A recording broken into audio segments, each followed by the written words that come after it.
Hello, welcome back. I'm glad you made it back. Uh, Hopefully, you've not struggled too much with some of this content. I know some of it is a little dry, some of it is a little confusing, but all God's word is good and it's all meant to teach and to grow us. So it's important. And that's what we're trying to do. We're trying to learn what is it that we have learned and we need to unlearn, and what is it that we thought we learned, but we were completely wrong about, and what is it that we don't even know anything about. And that's why we're studying uh, the Bible book by book, basically. We're in Exodus 23. We've done all of Genesis, and we're more than halfway through Exodus now. Uh, I am seriously considering doing the book of Acts because I want to jump into the New Testament and just show some of the connections. I will probably do that next, and then we will do Leviticus and Numbers. And I know those books sound a little boring, but I promise Leviticus is the best book in the Bible. I'll fight you over that one. Well, probably not literally fight you, but once you read it and study it with us, I think you will probably feel the same way. And I don't say we and us a lot because I have multiple personalities. I say it mostly because it just sounds right to me, because I feel like we're all together in this. I'm not really just teaching you, we're learning together. And I'm sharing hopefully what God's shown me that will help you discover what God wants you to see. So that's where we're at. Exodus chapter 23. Let's jump right in the complete Jewish Bible. And if you love gossip, this book's for you, or this chapter anyway. It starts off, you are not to repeat false rumors. Do not join hands with the wicked by offering perjured testimony. Do not follow the crowd when it does what is wrong, and don't allow the popular view to sway you into offering testimony for any cause if the effect will be to pervert justice. On the other hand, don't favor a person's lawsuit simply because he is poor. If you come upon your enemy's ox or donkey straying, you must return it to him. If you see the donkey which belongs to someone who hates you lying down helpless under its load, you are not to pass him by, but to go and help him free it. Do not deny anyone justice in his lawsuit simply because he is poor. Keep away from fraud, and do not cause the death of the innocent and righteous, for I will not justify the wicked. You are not to receive a bribe, for a bribe blinds the clear sighted and subverts the cause of the righteous. You are not to oppress a foreigner, for you know how a foreigner feels, since you were foreigners in the land of Egypt. For 6 years you are to sow your land with seed and gather in its harvest. But the seventh year you are to let it rest and lie fallow, so that the poor among you, your people, can eat, and what they leave the wild animals on the countryside can eat. Do the same with your vineyard and olive grove. For 6 days you are to work, but on the seventh day you are to rest, so that your ox and donkey can rest, and your slave girl's son and the foreigner be renewed. Pay attention to everything I have said to you. Do not invoke the names of other gods, or even let them be heard crossing your lips.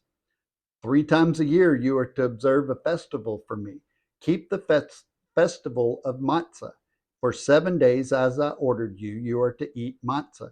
At the end, determined in the month of Aviv, for it was in that month that you left Egypt. No one is to appear before me empty handed. Next, the festival of harvest, the first fruits of your efforts sowing in the field, and last, the festival of ingathering at the end of the year, when you gather in from your fields the results of your effort. 3 times a year, all your men are to appear before the Lord Adonai. You are not to offer the blood of my sacrifice with leavened bread, nor is the fat of my festival to remain all night until morning. You are to bring the best first fruits of your land into the house of Adonai your God. You are not to boil a young animal in its mother's milk. I am sending an angel ahead of you to guard you on the way and bring you to a place I have prepared. Pay attention to him, listen to what he says, and do not rebel against him, because he will not forgive any wrongdoing of yours, since my name resides in him. But if you listen to what he says and do everything I tell you, then I will be an but if you listen to what he says and do everything I tell you, then I will be an enemy to your enemies and a foe to your foes. When my angel goes ahead of you and brings you to the Amorite, Hittite, Sizarite, Canaanite, Hivite, and Usite, I will make an end for them. You are not to worship their gods, serve them, or follow their practices. Rather, you are to demolish them completely and smash their standing stones to pieces. You are to serve Adonai your God, and he will bless your food and water. I will take sickness away from among you. In your land, your women will not miscarry or be barren, and you will live out the full span of your lives. I will send terror of me ahead of you, throwing into confusion all the people to whom you come, and I will make all your enemies turn their backs on you. I will send hornets ahead of you to drive out the Hivites, the Canaanites, and the Hittites from before you. I will drive them out from before you in 1 year, which would cause the land to become desolate and the wild animals too many for you. I'm sorry, I will not drive them out. He was not going to do it quickly because then the land would return. And remember, they're not there yet. He's telling them all what's going to happen. So I will drive them out from before you gradually until you have grown in number and can take possession of the land. I will set your boundaries from the Sea of Sup to the Sea of the Fishtim, and from the desert to the Euphrates River. For I will hand the inhabitants of the land over to you, and you will drive them out from before you. You are not to make a covenant with them or with their gods. You are not to live in your land. Otherwise, they are not to live in your land. Otherwise, they will make you sin against me by ensnaring you to serve other gods. Don't let them just stand around and tell you how much better it'd be for you to listen to them and be in the world. Get rid of them so you don't even have to deal with it.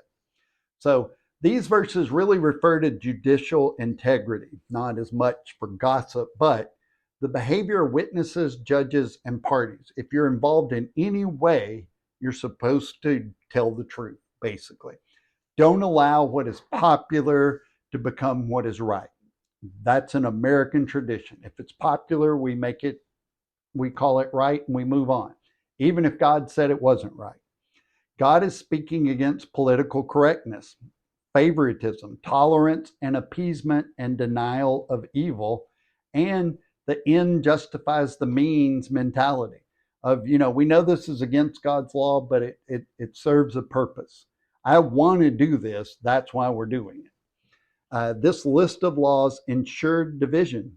So if you're like, this is not very inclusive or tolerant, God is not tolerant and inclusive. He is about separation. He is about electing, dividing, and separating. That's how he does it. He creates his unity by division.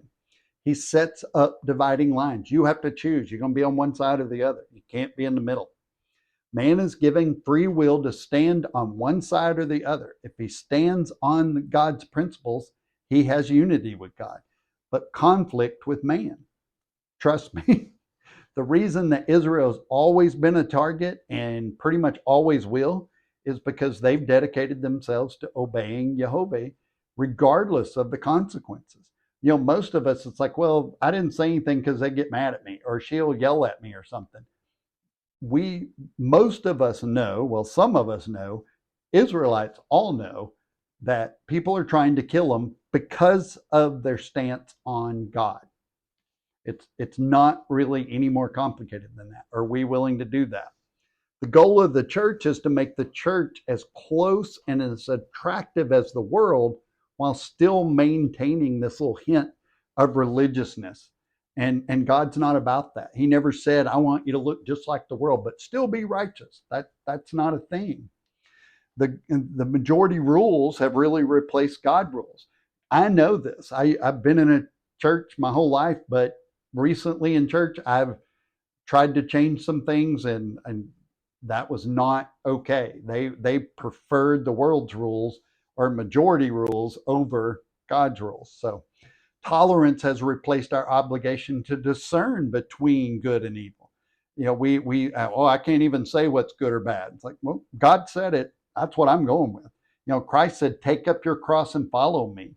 If you're not rejected by the world, you're not doing what I told you to do. I mean, that's what Jesus basically said. If the world doesn't hate you like they hated me, you're probably doing something wrong. Every saying of Christ came either directly or in principle from the Old Testament. That's where he got it all.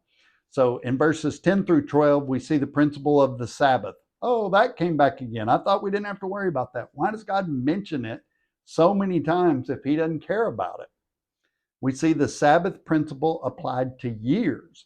It benefits, the benefits are applied to plants and the soil, then to animals, then to people. He says, leave the land barren, let it rest. So if he gave the Sabbath to land and animals, why wouldn't he want you to follow it? The first is about a physical benefit, and the second is about the spiritual benefit of the Sabbath, the Shabbat, as a day of physical rest and as an observance of a God-commanded holy day. So not only are you supposed to rest, but you also should do it because he said do it. That's a pretty good reason too. So as a Christian, you will be blessed from a physical standpoint, no matter what day you choose to rest.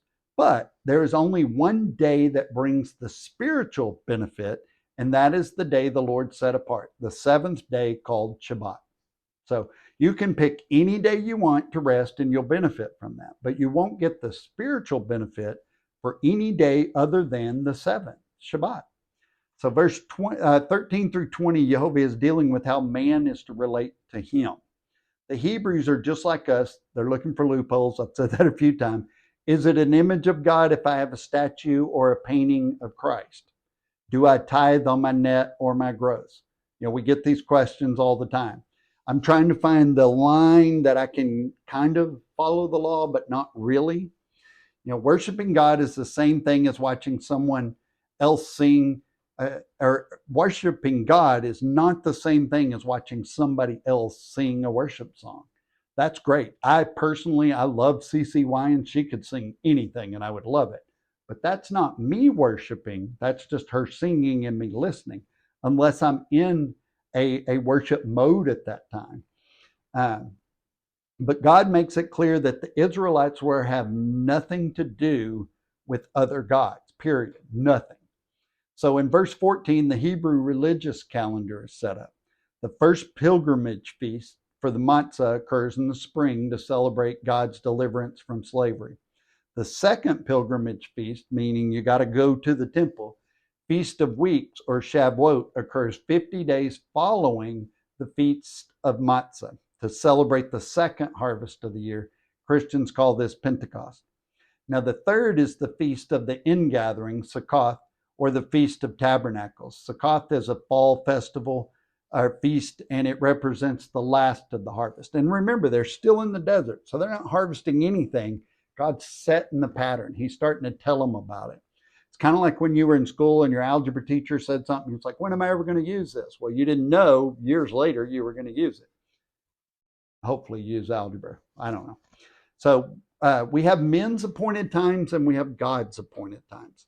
Some see Paul declaring the end of the biblical feast when he cautioned against observance of men's appointed times and telling his listeners that the rituals and procedures the rabbis had devised was not from God. But those were man-made things. This is what God said to do. Jesus participated in all the biblical feasts, and most of the major events occurred on one of the holy days during these feasts.